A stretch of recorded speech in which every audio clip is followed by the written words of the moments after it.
अभी जीएसटी की goods and service tax की 54 जो है 54 जीएसटी काउंसिल की मीटिंग हुई थी। जीएसटी काउंसिल की मीटिंग कल हुई है शायद, है ना? कहाँ पे? न्यू दिल्ली में। न्यू दिल्ली में सबसे पहले तो ये जीएसटी काउंसिल की मीटिंग हुई थी। और ये वीडियो पूरा देखिएगा, जीएसटी पूरा समझ में आ जाएगा। जीएसटी काउंसिल की मीटिंग हुई थी, इसमें कुछ निर्णय लिए गए हैं, वो निर्णय बताते हैं। पहले देख लीजिए जीएसटी काउंसिल होती क्या है। जीएसटी काउंसिल जो है, ये जीएसटी काउंसिल ये एक कॉन्स्टिट्यूशनल बॉडी है। कॉन्स्टिट्यूशनल बॉडी मतलब देखिए, दो तरीके के निकाय होते हैं, एक संवैधानिक एक विधिक। संवैधानिक वो बॉडी होती है जिनका जिक्र संविधान में हुआ होता है। तो इसका जिक्र संविधान में किया गया है आर्टिकल 279A1 में, जिसके लिए गवर्नमेंट ऑफ इंडिया जो है 2016 में बिल लाई थी, 122 अमेंडमेंट बिल लाई थी। और जब ये बिल पास हो गया था तो कानून बन गया था 101 अमेंडमेंट एक्ट, है ना? देखिए, बिल जरूरी नहीं बिल पास हो जाए, अगर बिल पास हो गया तो कानून बन गया। बिल तो बहुत आए होंगे अदर रिलेटेड भी, लेकिन 122वां बिल 101 वह जो है पास होकर कानून बन गया था। अच्छा, ये ऐसे मतलब ये ऐसे कानून होते हैं जिनमें राज्यों के हित भी प्रभावित होते हैं। तो ये जब इसको क्या है कि दोनों सदनों से पास कराने के बाद राज्यों से भी पास कराना होता है। तो उसी समय जो है 15 से अधिक राज्यों ने इसको पास करा दिया था, फिर राष्ट्रपति ने साइन करके ये कानून बन गया था और 1 जुलाई 2017 से लागू हो गया था। ठीक है। तो जीएसटी काउंसिल में देखिए कितने मेंबर होते हैं। जीएसटी काउंसिल में होते हैं, एक तो वित्त मंत्री इसका हेड होता है, यूनियन वित्त मंत्री, मतलब यूनियन केंद्रीय वित्त मंत्री जो है, वित्त मंत्री इसका हेड होता है। और इसमें एक सदस्य जो होता है वित्त राज्य मंत्री, वित्त राज्य मंत्री, है ना? केंद्रीय वित्त राज्य मंत्री, जो बड़े बड़े मंत्रालय होते हैं उसमें राज्य मंत्री भी रखा जाता है। तो ये केंद्रीय वित्त राज्य मंत्री और प्लस 28 राज्य और प्लस 3 केंद्र शासित प्रदेश। केंद्र शासित प्रदेश, ऐसे केंद्र शासित प्रदेश जहां पे विधानसभा है, जैसे दिल्ली, पुडुचेरी और जम्मू एंड कश्मीर यहाँ के। तो 28 3 31 2 33 हो गए।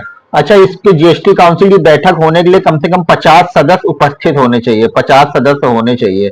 और कोई भी निर्णय तभी पास हो जाता है जब 3/4 मेजोरिटी से पास हो। लेकिन इसमें देखिएगा, इसमें जो 1/3 मेजोरिटी है वो सेंटर के पास है। सेंटर के पास देखिए, दो जन है सेंटर के, वित्त मंत्री और वित्त राज्य मंत्री। वित्त मंत्री इसका हेड होता है, लेकिन वोटिंग राइट्स कितने हैं? 1/3। और बाकी स्टेट और केंद्र शासित प्रदेश के पास कितने हैं?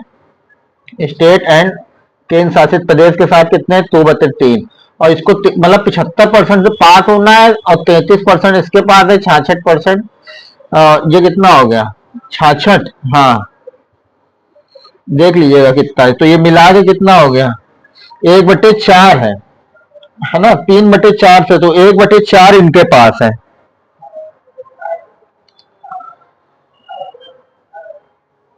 हाँ, इनके पास है 1/3। ठीक है, 1/3 इनके पास है, सेंटर के पास 2/3 स्टेट और यूनियन के पास है। और सेंट्रल गवर्नमेंट देखिए, अगर कोई भी जीएसटी रिलेटेड कोई मसला होता है तो सेंट्रल गवर्नमेंट यही बोलती है कि स्टेट ने भी वहां पे यूनियन मिनिस्टर प्रेजेंट है, फाइनेंस मिनिस्टर, वित्त मंत्री भी होते हैं ना इसमें स्टेट के।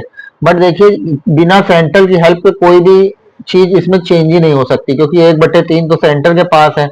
अच्छा, जीएसटी काउंसिल का काम क्या होता है? अगर जीएसटी स्लैब में कोई चेंज करना हो, जीएसटी रिलेटेड कोई कानून बनाना हो, ये इसमें कितने स्लैब चलते हैं? 0, 5, 12, 18, 28। 28 केवल 28% टैक्स केवल भारतीय में है और कहीं भी नहीं है।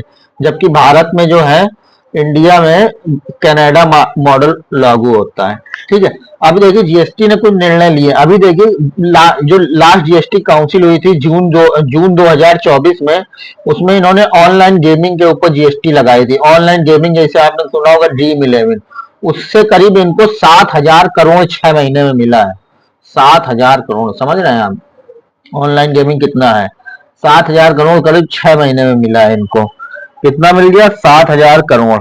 और देखिए, और एक कुछ निर्णय हुआ है, कैंसर की जो दवाएं थी, कैंसर की दवाएं, है ना, उसको उसमें जो है जीएसटी में हमको रिलीफ मिला है। कैंसर की दवाओं में जो है जीएसटी में हमको रिलीफ मिला है, जीएसटी उसकी भी कम करी है, कैंसर की दवाओं की भी।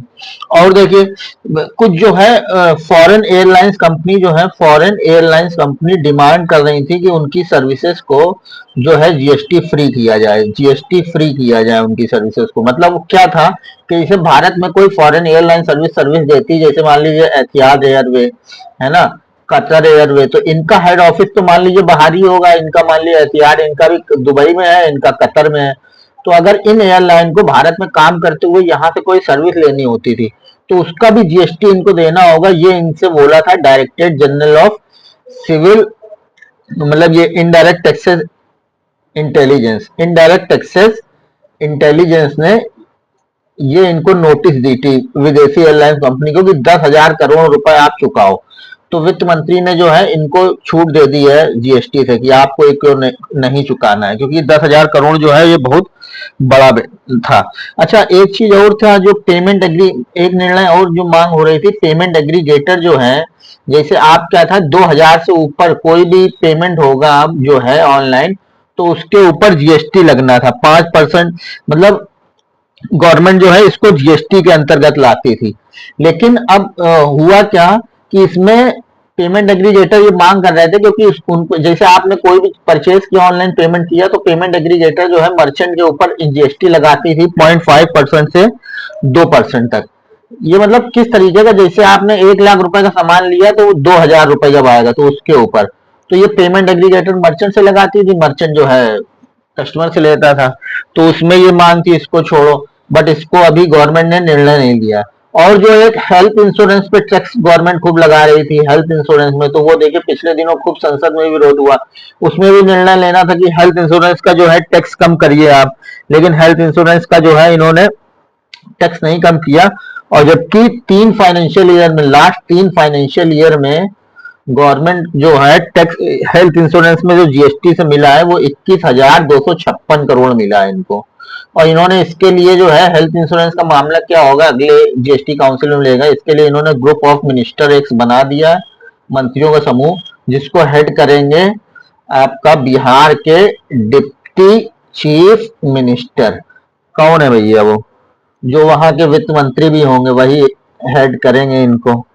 वो नाम है शायद उनका सम्राट चौधरी। आप ये देखिए नीतीश कुमार जो बाबू हैं वो अपना वित्त मंत्री और गृह मंत्री किसी को नहीं देते हैं। जब तेजस्वी की सरकार के पास थी तो गृह मंत्री उन्होंने अपने पास रखा, क्योंकि उसमें पुलिस होती है, पूरी कानून व्यवस्था उससे चलती है। वित्त मंत्री तो पूरा पैसे का मामला होता है, तो इस बार भी उन्होंने अपने करीबी को दिया और किसी को नहीं दिया। ये हो गया, इसमें अभी निर्णय नहीं लिया है। अच्छा जो सेस कलेक्शन होना था, सेस कलेक्शन ये भी देख लीजिए आप, सेस कलेक्शन जो हुआ है गवर्नमेंट ने, जैसे क्या हुआ कि जब जीएसटी लागू हुआ था जो, तो कुछ इंडस्ट्रियल स्टेट है जैसे तमिलनाडु, गुजरात, महाराष्ट्र, कर्नाटक, इन्होंने इसका विरोध किया था। इन्होंने कहा जीएसटी लागू होने से बड़े स्टेट जहां की पॉपुलेशन ज्यादा है उनको लाभ होगा, जैसे यूपी में पॉपुलेशन ज्यादा है क्योंकि जीएसटी तो कस्टमर बेस्ड है, डेस्टिनेशन बेस्ड, वही पे करेगा टैक्स।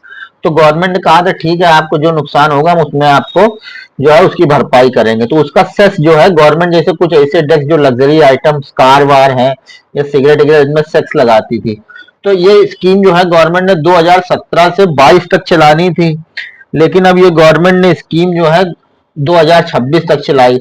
2026 तक जो है गवर्नमेंट जो है राज्यों को 8.66 लाख करोड़ रुपए जो है दे चुकी होगी। 66 लाख करोड़ जो उनका नुकसान हुआ जो हमने आपको बताया 2026 तक गवर्नमेंट दे चुकी होगी। अब देखना यह है कि आगे ये सेस कलेक्शन करते हैं कि नहीं करते हैं, क्योंकि सेस कलेक्शन किसी न किसी सेस का मतलब क्या होता है कि पर्टिकुलर किसी न किसी उद्देश्य के लिए सेस लिया जाता है। जैसे आपको सर्व शिक्षा अभियान चलाना है तो आप लग्जरी आइटम में सेस ले लो कि हाँ हमें इस आइटम में पर्टिकुलर पीरियड तक सेस चलाया जाता है। ऐसा नहीं कि सेस लगा दिया तो लगा दिया, कोई एक उद्देश्य बताना पड़ता है। तो वो उद्देश्य तो पूरा हो गया जिस उद्देश्य के लिए गवर्नमेंट को लगाना था, क्योंकि राज्यों का नुकसान हो रहा था। तो अब उसके बाद देखना है कि इनको सेस लगाना है आगे कि नहीं लगाना है, बस ये जान लीजिए। और ये जीएसटी काउंसिल का देखिए जो सेक्रेटरीट है वो इसका कहाँ पे है, ये न्यू दिल्ली में है सेक्रेटरीट एनडीएलएस में। और इसका जो सेक्रेटरी होता है जीएसटी काउंसिल का वो वित्त सचिव होता है।